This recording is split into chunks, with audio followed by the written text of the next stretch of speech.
Hi friends, welcome to விவி டேக். இந்த வீடியோவில் நம்ம வாட்ஸ்அப்பில் மைக்கை எப்படி டிசேபிள் பண்ணலாம் அப்படின்றத தான் பார்க்க போகிறோம். ஸோ வாங்க வீடியோக்குள்ளே போகலாம். வீடியோ நீங்கள் கடைசி வரைக்கும் ஸ்கிப் பண்ணாமல் பாருங்கள். இதை நம்ம சேனலுக்கு ஃபர்ஸ்ட் டைம் வந்திருப்பீங்களா இருந்துச்சுன்னா நான் தான் வீக்னேஷ். மறக்காம நம்ம சேனலை சப்ஸ்கிரைப் பண்ணிட்டு அப்படியே பார்த்துல பெல் ஐக்கனையும் கிளிக் பண்ணுங்கள். சம்டைம்ஸ் உங்களுக்கு வாட்ஸ்அப்பில் மைக்கை மியூட் பண்ணிக்கணுன்ற ஒரு தேவை வரும். ஸோ அப்படி மியூட் பண்ணணும்னா எப்படி மியூட் பண்ணுறது அப்படின்றத, அதாவது எப்படி டிசேபிள் பண்ணுறது அப்படின்றத இந்த வீடியோவில் பார்ப்போம். ஸோ ஃபர்ஸ்ட் இப்போ நீங்கள் என்ன பண்ணணும் அப்படின்னா, உங்கள் ஃபோனில் வாட்ஸ்அப் ஆப்பை ஓப்பன் பண்ணுங்கள்.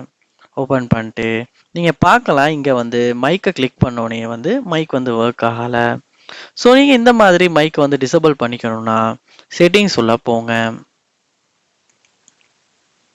செட்டிங்ஸில் போயிட்டு செட்டிங்ஸில் பாருங்கள், ஆப்ஸ் அப்படின்ற ஆப்ஷன் இருக்கும், இல்லாட்டி ஆப் மேனேஜ்மெண்ட் அப்படின்ற ஆப்ஷன் இருக்கும்.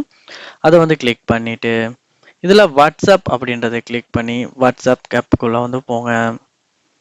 இங்கே நீங்கள் வாட்ஸ்அப் உள்ள போனதுக்கு பிறகு பெர்மிஷன்ஸ் அப்படின்ற ஆப்ஷன் இருக்கும், அதை கிளிக் பண்ணிட்டு மைக்ரோஃபோன் அப்படின்ற ஆப்ஷன் ஒன்று இருக்கும், அதை கிளிக் பண்ணி டோன்ட் அலோ அப்படின்றது கொடுத்துருங்க.